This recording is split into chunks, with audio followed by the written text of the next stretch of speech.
Since rugby union went professional in 1995, the game in Wales and England has relied heavily on wealthy benefactors. Figures such as Peter Thomas, Rob Davis, Mike Cuddy, Hugh Evans and Tony Brown have kept clubs afloat, often funding survival rather than success. It is a flawed model, but without them, there might not have been a professional game in Wales at all.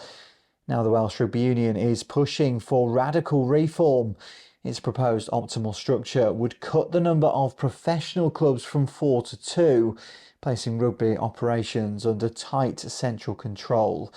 This week the WRU begins formal consultation, but still the plan depends on £17 million of private investment over 5 years, creating tension that the WRU want complete control on rugby matters, a tough pitch for investors who traditionally back teams out of loyalty. The risk is obvious. Many long-term investors only support clubs they feel attached to and would not necessarily fund new entities created through mergers or rebranding. As WRU Performance Director Dave Reddin admitted, some current investors may simply walk away.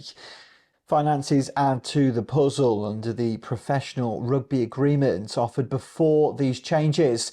The WRU pledged £120 million under the new model. The commitment is just £94 million, a £26 million pay gap from the men's team and rising costs from the women's game and national facilities, but it raises questions of trust. The stakes are huge. A reduction to 2 clubs in the United Rugby Championship risks alienating sponsors, benefactors and fans, while a legal challenge or even strike cannot be ruled out. Supporters argue that only an Anglo-Welsh league could justify such drastic change. The WRU is walking a tightrope without the buy-in of existing benefactors. Their so-called optimal solution could collapse before it begins, leaving Welsh professional rugby weaker than ever before.